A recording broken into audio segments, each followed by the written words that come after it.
Hi, everyone. Welcome to the show. We're actually live at the Women Innovation Forum at the Stone Chalk, and we're here with a special guest. She had an amazing speech, very exciting future, and want us to share her story in terms of what's happening. So, welcome to the show, Shara. Thank you, Cameron. Now, it's such everyone loved it, right? Because it was a full house in the presentation room, and you did a speech. Before we go into that, share with us a bit about your background. How did you, get into this, the tech and so on, the industry, and overcome men and getting all the women together and The whole taking kielbasa, the the whole thing. yeah. I have been 20 years in Silicon Valley.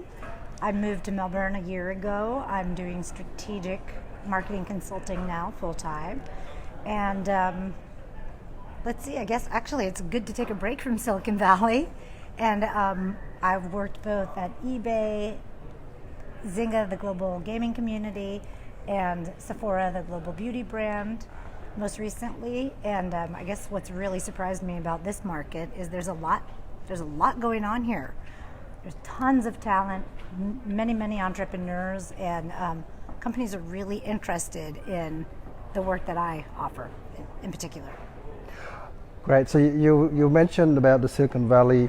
Where's the future of Silicon Valley? Is it staying where it is?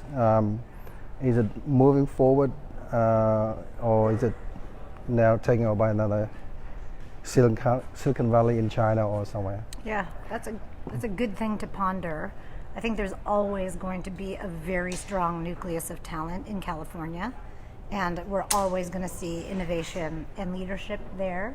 But even in the States, we've seen that the power of that is distributing now to New York. Mm-hmm. Tel Aviv is an incredible tech center, really Wow. booming.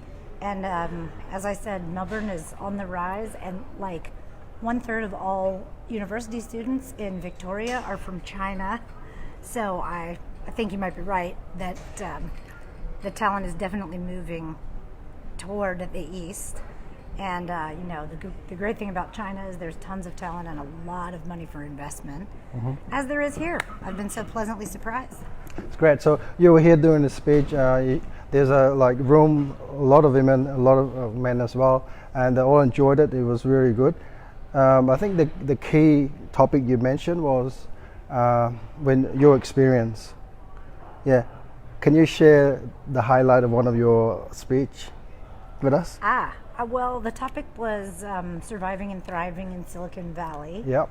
And most of what I talked about had to do with just keeping it real and not taking any shit from anyone, and finding your ability to speak the currency of the organization in which you're in, and to always build bridges and to not lose yourself in what can be overwhelming, either in a male-dominated workplace. Yep. Or technology that you don't understand, or unparalleled growth.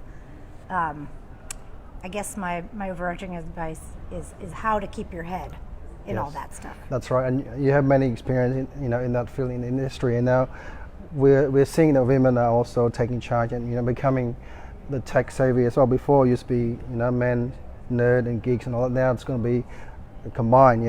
Yeah, girls are geeky too. Yeah, geeky too now. It's going to be amazing. It's going to be a good journey. So what some of the, I guess, what would you recommend or advise to women that are starting business or getting into the innovation? What are some of the key tipping points that would you advise them or give them, because with your experience and in that industry?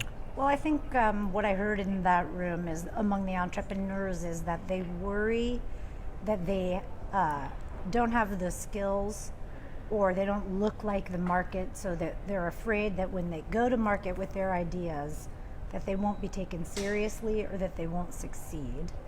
And to that I say, if you don't have the skills, you should hire for the skills, or partner for the skills, or get someone else in your organization to represent that part of it. Like, some people don't like sales, hire a good sales manager or Right. business development manager, Yep. or partner with someone who can do that for you. I think as women, we shouldn't let ourselves get in our own way of innovation, we should actually just bolt on the tools we need, like a Lego, to get to where we need to go.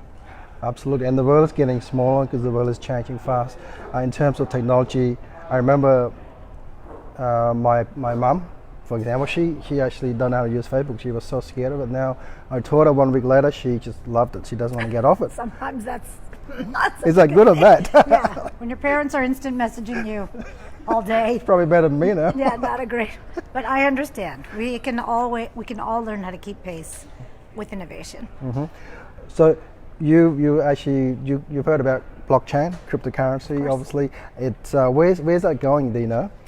Well, one thing that's really exciting to me about cryptocurrency, the whole universe, is that traditional marketing doesn't work in that world. It spans lots of cultures. It's totally digital, so you can't just like run a print ad to acquire customers. And the customers are often involved because of a sense of anonymity that they can have. They can be from anywhere. To an online community expert like me, that is the most exciting offer a business could make. The kind of marketing that I specialize in is actually non-traditional. It's all digital. It's galvanizing an online community. And so for me, it's an incredible opportunity to just go direct without the interference of traditional marketing vehicles like direct email, all that boring old stuff, just to go direct to where the customers are and talk to them plainly about what you have to offer and see what they think. That's great. And now, right now, the kids are actually born with all these tools and marketing tools. They already, become a lot more tech savvy than us. I guess. Than your mom? More tech savvy than your mom? Yep, than my mom. And it's going to go beyond that. So when they're born, they've got their iPad, their phone, and all the other smart gadgets. Does that give them an advantage over us? I mean, no. No, because they got the tools they need. Yeah, the tools they need. I mean, this is just one set of tools for this time being. Yep. And when their kids are born, it's going to be a different set of tools. And my set of tools are very different from my parents' set of tools. And my parents are in their 80s, and they're as interesting and involved and complex as they ever were. So they're not being left behind. And I don't feel a great deal of responsibility actually to bring them along either. They're doing just fine on just being who they are. And my kids still, I mean, I was a tech pioneer, so my kids still come to me, thank God, with their tech questions. That won't last. But I'm not sure if advantage is the right way. I mean, is the right way to look at it, whether they'll be advantaged. I think you're like asking me, did the calculator give us an advantage in math class? Of course it did. So of course our access to information is that much faster and that much broader. But the one thing we can count on, as I said in my speech, is that everything is going to change, continue to change. And I think the best tool we can give our children is to anticipate change rather than anticipate the dependency of one or another kind of technology. Yep. Well, I think we're running out of time, so thanks so much for being on the show today, Cheryl. And before we go, would you like to give us some tips, our viewers, especially women and young lady that's starting up in the business technology? And, sure. Yep. What I'd like to tell you is to don't lose yourself in the jargon. Use the jargon and then go home and be yourself.